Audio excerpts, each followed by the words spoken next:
Hey, what up, boxing fans? This is the Rope a Dope Report. I'm your host, Chris Carlson. In the background, you see the MGM Grand. Man, I'm not drunk right now. I'm completely sober, but I'm just faded, man. I'm just tired from the weekend. Um, just burnt out, man. It's been a great weekend in general. Thanks for all the support, the views and stuff for people that checked out my channel over the weekend. Make sure you check out Rope a Dope Radio every Wednesday. It goes live. Every episode can be caught on archive anytime you want. Make sure you check out the 12th and final round for all your after the fight coverage. Get some opinions, see how the fight went, call in. It's just cool, man, listening to everybody talk about how the fight went and that type of thing. Also, we have a classic boxing segment that we're definitely going to increase here in the next coming months. So we're coming down to it. This is a good fight coming up in 2 weekends, 2 Saturdays from now. Amir Khan versus Paulie Malignaggi is the main event, and the undercard, good solid combo, a doubleheader for HBO. Victor Ortiz versus Nate Campbell. Now, we all know what Victor Ortiz did in a couple of fights ago. June? Last June, he quit. He was getting hit. He quit. He was up on the cards, and then he started really getting hurt.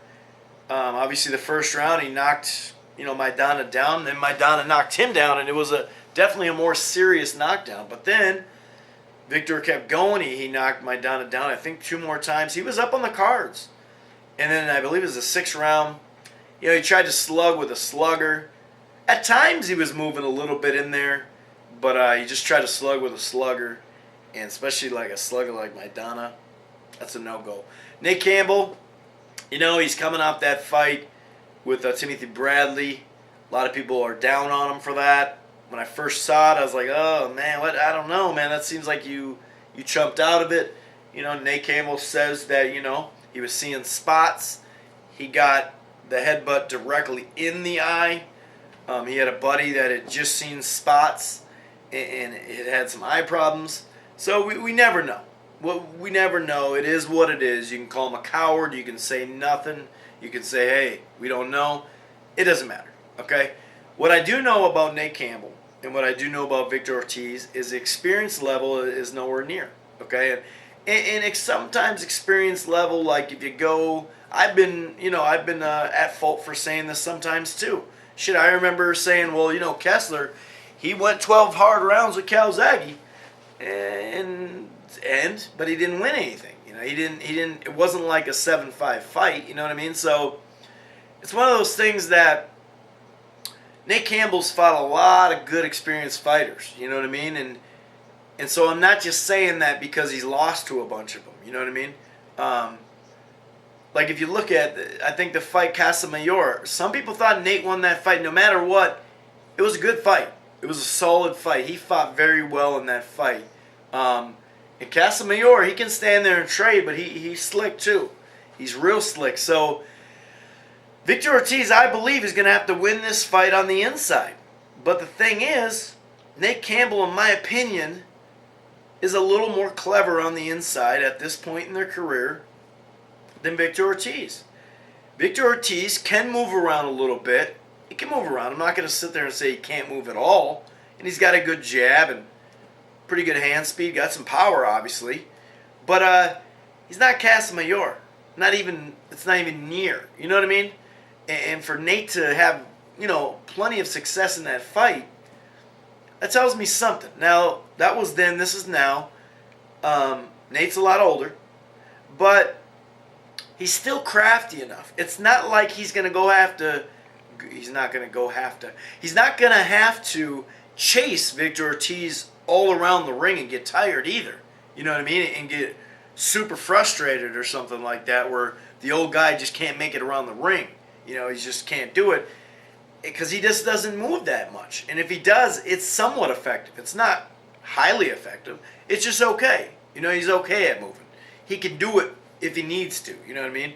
I don't think he can fight that way the whole time. I had a nickname for him, the Patient Puncher, and I name guys that once in a while. And Victor Ortiz, I thought he was the Patient Puncher, man. But I'm not ready to give up on him. But he's in there with a vet. He's in there with a vet. And the only way I see Nate Campbell losing this fight is obviously a power shot, right? But we know he can take a punch. But I'm giving him a good shot to hurt him. Victor Ortiz can hurt him. He's a younger.